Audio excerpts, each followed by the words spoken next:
Não fique por fora, flite por dentro.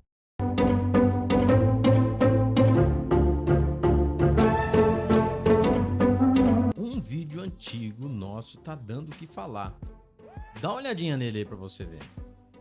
Flite por dentro. Hoje a gente vai falar sobre um tema interessante. Eu posso vender carros antes de um ano? Você que é locadora, você sabe que não, né? Então vamos dar uma olhadinha o que vai acontecer com a locadora quando ela começa a vender carros antes de um ano. Então vou dar uma olhadinha aqui, ó, olha só isso. Locadora pode vender carros antes de um ano? Eu sei que você também não sabe. Você tem várias dúvidas e a gente vai tentar sanar hoje. Então, olha só, eu quero compartilhar com vocês perguntas que o público, os nossos ouvintes ou os nossos internautas enviaram. Olha só. Uma delas, isso é só para veículo zero ou também serve para veículo usado? Então eu quero, antes de responder, dizer que há um convênio, que é o 6406, dizendo que locadoras de veículos não podem vender carros antes de um ano. Tá? O contexto é esse, você já deve ter visto aí no vídeo aí uma palhinha que a gente deu. Então vamos lá. Essa legislação serve para veículo usado? Não, ela é só para veículos novos, porque é uma lei que incentiva as locadoras. Então quer dizer que a locadora pode vender carros usados antes de um ano? Bom, ela pode vender antes de um ano e ela não vai complementar o ICMS. A questão é, locadora que fica vendendo carro antes de um ano é locadora? Então você vai ter um outro problema, tá? Você pode ser considerado como revenda. Uma outra pergunta, como eu faço para recolher o ICMS que foi isento, ou seja, ele era uma locadora e não pagou ICMS, porque locadora não paga ICMS, mas o veículo deu PT, não confunda com partido político. Eu sei que você achou que fosse PT, mas não é PT. Então você perdeu o carro, foi roubado, bateu, e aí? Isso aconteceu com 6 meses da compra. Eu tenho que pagar o ICMS? Não, o convênio 64 ele diz que a venda habitual antes de um ano você precisa complementar o ICMS. Uma perda de um carro por um roubo, por uma batida, não é habitual, né? E você não está comercializando. Ah, mas como é que eu faço para resolver isso junto ao Detran? Você tem que levar o BO, né, alguma coisa da seguradora, apresentar para o Detran e confirmar que você não está vendendo. Aquilo é um ressarcimento. Bom, vamos lá. Outra pergunta. Bom, aqui a pergunta é: eu, como comprador, posso vender um carro que eu comprei de uma locadora depois de 6 meses? Olha que pergunta interessante. Então vamos lá, vamos pontuar. Essa revenda comprou um carro de uma locadora, ou seja, depois de um ano a locadora vendeu o carro para revenda e a revenda está vendendo antes de 6 meses. É lógico que você pode, porque você não é locadora. Você é uma revenda. A revenda pode vender o carro no mesmo dia, tá? Então não vamos confundir as duas posições e as duas situações. Bom, eu vou pegar um outro vídeo que também tem umas perguntinhas aqui a respeito desse tema. Então vamos lá. Como é que fica o IPVA desse carro? Pergunta interessante, né? O IPVA não muda, porque a locadora pagou o IPVA quando adquiriu esse carro. E se ela vender antes de um ano, pelo menos aqui em São Paulo, não há o que se corrigir o IPVA, tá? Você tem que se preocupar em complementar o ICMS, tá? Essa é a questão. E eu queria até detalhar um pouquinho para você o que fala essa legislação, esse convênio 64. Ele foi feito para incentivar as empresas frotistas, não é só locadora, tá?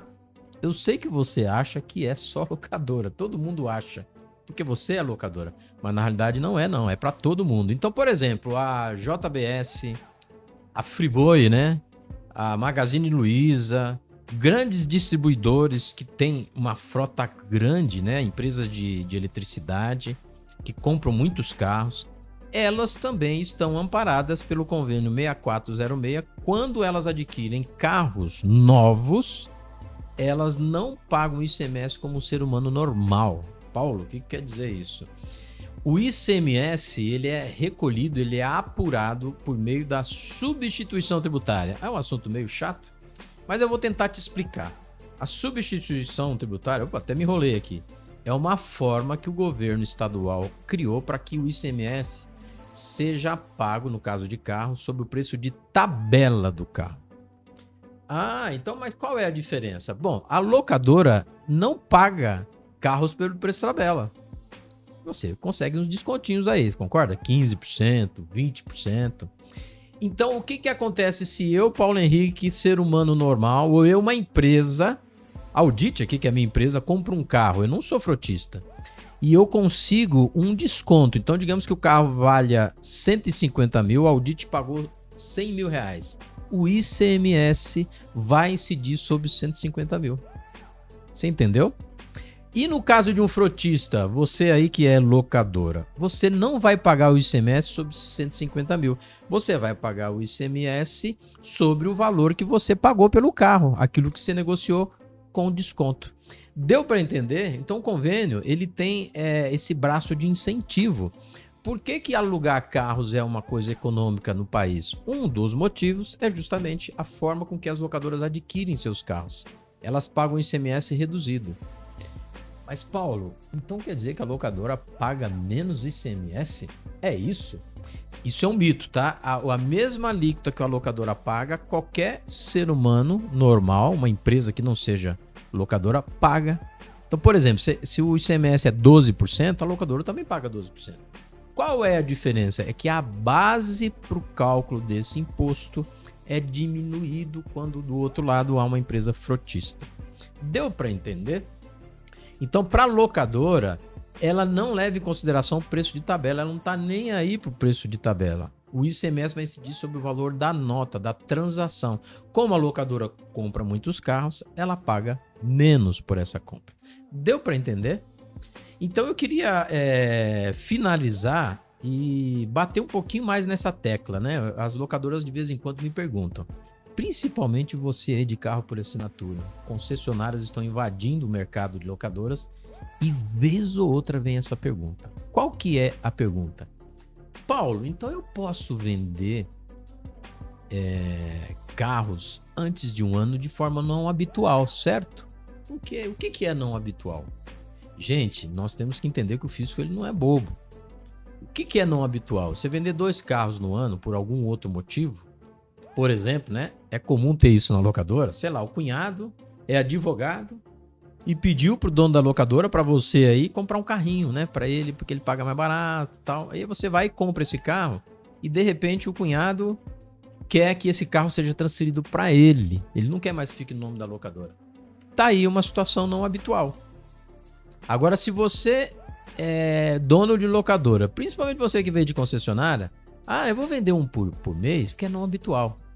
Não. Isso é uma forma habitual de você vender carros. O ICMS vai cair em cima de você para arrancar o diferencial desse imposto, tá? E para finalizar o nosso papo, o que é o diferencial? É o que eu acabei de explicar. Se você enganou o fisco, desculpa falar, tá? Mas existem locadoras ao invés de locadoras enganando o fisco. Se você enganou o fisco e começou a vender carros antes de um ano, não tem problema nenhum. Você volte o cálculo lá atrás. Quando você pagou o ICMS, você pagou sobre o valor da nota. Como você vendeu antes de um ano, você volta lá e calcula o ICMS sobre o valor de tabela do carro. E aonde eu vou achar esse valor, Paulo? Dá uma olhadinha na sua nota fiscal. Lá no rodapé, se você avaliar, tem lá a informação. Inclusive, ele menciona o convênio. Lá ele fala o preço de tabela desse carro é X valor. Então você vai ter que recolher essa diferença, fazer a guia e ficar feliz e pagar o imposto pro Estado. Não faça isso. E você, locadora, sabe muito bem. Se você começar a pagar a diferença de ICMS, o seu negócio vai pro saco. A locadora não aguenta. Você entendeu? Então é isso. O nosso Flit por Dentro fica por aqui. E a gente quer sempre ajudar você, locadora. Vamos pra cima!